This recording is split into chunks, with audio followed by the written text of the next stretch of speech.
Assalamualaikum warahmatullahi wabarakatuh. Salam sejahtera bagi kita semua guru penggerak, terutama yang sedang mengikuti pendidikan guru penggerak angkatan 9 di Kabupaten Siak, Provinsi Riau. Perkenalkan, saya Nur Azlan SPD, calon guru penggerak angkatan 9 dari Kabupaten Siak, Provinsi Riau. Saat ini akan mewawancarai salah seorang kepala sekolah. Ini adalah Pak Supino SPD, Kepala Sekolah di SD Negeri 6 Sungai Tengah, Kecamatan Sabaau, Kabupaten Siak, Provinsi Riau. Assalamualaikum Pak Supino. Waalaikumsalam Pak Sedang. Apa kabarnya? Alhamdulillah baik. Bapak gimana kabarnya Pak? Alhamdulillah Pak, sehat walafiat. Mohon izinnya Pak ya untuk memberikan waktu kepada saya untuk mewawancarai Bapak. Seperti yang sudah kita bicarakan sebelumnya, pada pertemuan sebelumnya, bahwa saya akan mewawancarai Bapak dengan kasus dilema etika dan rujukan moral yang biasa dan marak sekarang terjadi di sekolah-sekolah ya Pak. Benar sekali Pak. Ya. Menurut pandangan Bapak, selama ini bagaimana Bapak dapat mengidentifikasi kasus-kasus yang merupakan dilema etika dan rujukan moral? Oke. Sebagai seorang pemimpin di sebuah institusi pendidikan, kita memang pasti tidak akan terlepas dari yang beragam kasus ya Pak ya. Yeah. Ada banyak sekali kasus yang mungkin salah satunya itu ada kasus yang benar dengan benar, kemudian benar dengan salah, dan itu akan menciptakan sebuah dilema etika dan juga rujukan moral. Yang pertama tentu saja kita akan mengidentifikasi kasus tersebut ya Pak ya. Kemudian setelah mengidentifikasi, kemudian kita akan membuat daftar pertanyaan supaya kita bisa menggali informasi lebih mengenai kasus tersebut. Seperti itu Pak. Terima kasih Pak. Kemudian selama ini dari masa Bapak menjabat sebagai kepala sekolah di SD Negeri 6 Sungai Tengah Kecamatan Sabaau ini ya, bagaimana Bapak menjalankan pengambilan keputusan di sekolah, terutama untuk kasus-kasus di mana ada dua kepentingan yang sama-sama benar atau sama-sama mengandung nilai kebijakan? Untuk kasus tersebut ya Pak, di mana dilema etika yang akan saya pertimbangkan itu kedua-duanya itu sama-sama benar ataupun salah satunya benar dan salah satunya banyak itu, maka saya akan melihat kasus itu terlebih dahulu Pak. Apakah itu kasus perseorangan ataupun menyangkut kehidupan banyak orang Pak. Kemudian nanti terkait juga dengan nilai-nilai kebenaran atau kesetiaan, rasa adil atau belas kasihan, ataupun berdampak pada saat ini ataupun berdampak ke masa yang akan datang, seperti itu. Begitu ya Pak ya. Baiklah Pak. Kemudian yang ingin saya tanyakan juga Pak, langkah-langkah atau prosedur seperti apa yang bisa Bapak lakukan selama ini?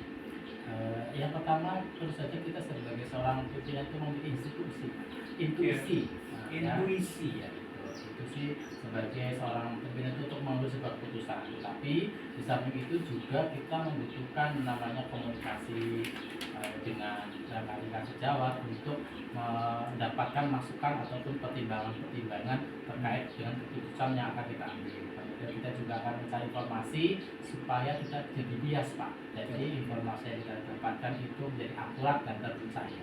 Seperti itu Pak. Baik Pak, luar biasa Pak.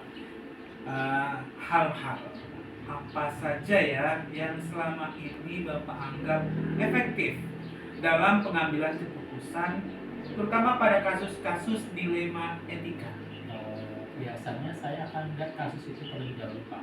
Kasus ini termasuk kasus yang kecil atau sederhana atau kasus yang besar. Kalau sebenarnya kasus itu kecil ya udah, kan kita bikin besar. Ya, anggap saja itu kasus kecil biasa aja. Tetapi ketika kasus itu ada kasus yang besar, maka kita tidak bisa menyepelekan. Kita harus mempertimbangkan banyak hal supaya kita bisa mengambil keputusan yang tepat. Seperti tadi kita harus berdiskusi dengan rekan-rekan sejawat ataupun berdiskusi dengan atasan. Kemudian kita juga harus menggunakan intuisi kita sebagai seorang pemimpin, karena pasti dalam setiap pengambilan keputusan yang kita ambil itu akan ada pro dan kontra. Tapi bagaimana kita bisa menyampaikan kepada kawan-kawan kita supaya mereka itu bisa dibawa istilahnya. Seperti itu. Itu yang sering kita hadapi di mana ya Pak ya, di setiap sekolah Pak, di tingkat SD, SMP maupun SMA ya Pak ya. Bahkan TK juga gitu Pak. Sepertinya Iya. seperti itu Pak. Ya seperti yang saya dapatkan pengalaman dari Bu Fitri kemarin kan waktu pertemuan kemarin saya wawancarai, begitu kasus terjadi di sekolahnya. Kemudian Pak, ada lagi nih Pak, hal-hal apa saja ya yang selama ini merupakan tantangan bagi Bapak dalam pengambilan keputusan pada kasus-kasus dilema etika?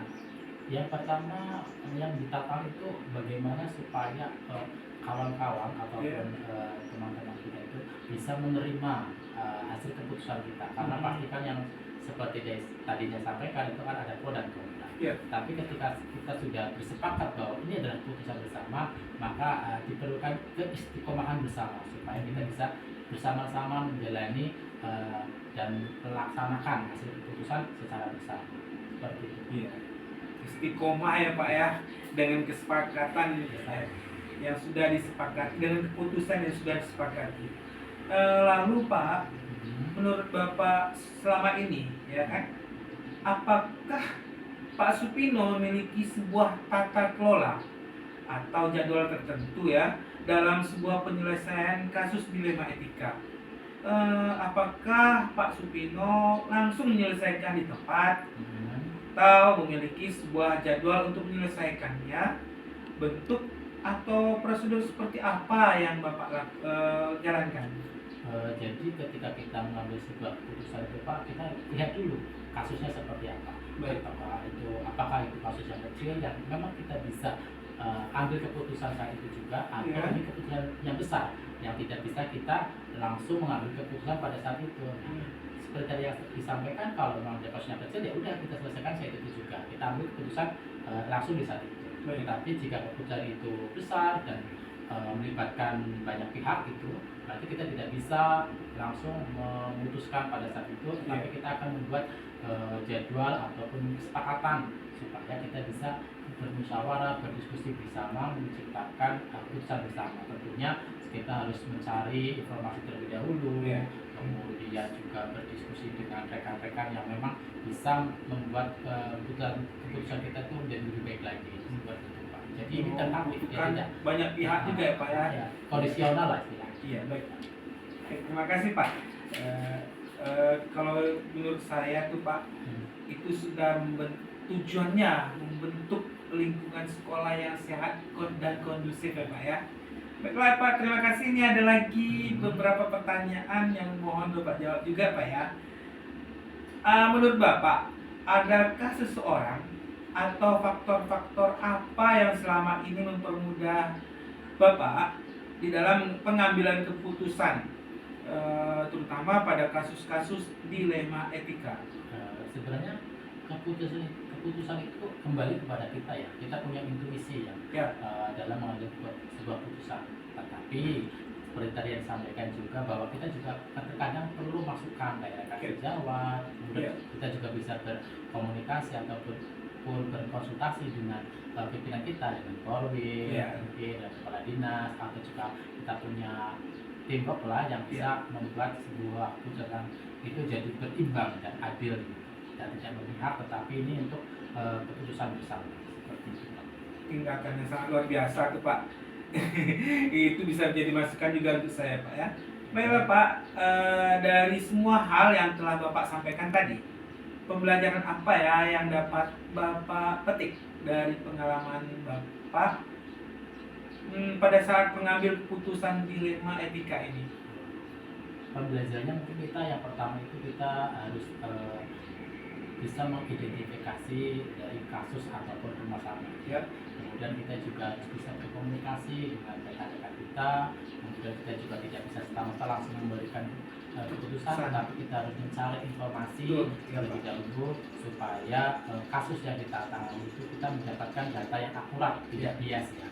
Kemudian kembali lagi kepada intuisi kita. Kita harus percaya dengan intuisi bahwa keputusan yang kita ambil itu tepat. Itu, tetapi memang diperlukan waktu Pak untuk membuat sebuah pimpinan itu memiliki intuisi yang baik. Mungkin itu sih Pak. Kita harus sering berlatih supaya intuisi yang kita ambil itu tepat dan tidak salah sasaran ya. Alhamdulillah. Menciptakan jurang. Iya benar Pak. Seperti itu Pak. Itulah tugas kita sekarang Pak ya.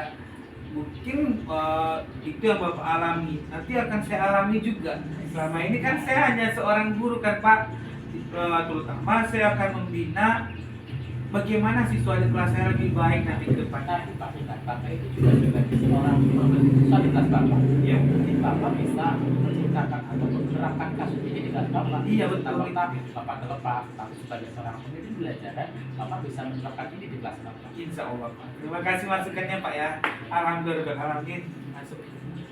Sukses selalu Pak sebagai kepala sekolah di SD Negeri 6 Sungai Tengah, Kecamatan Sebaau. Sama-sama Pak, saya juga sukses ya untuk pendidikan guru penggeraknya. Terima kasih, Semoga Pak. Salam lulus guru dan penggerak. menjadi kepala sekolah. Alhamdulillah, alamin.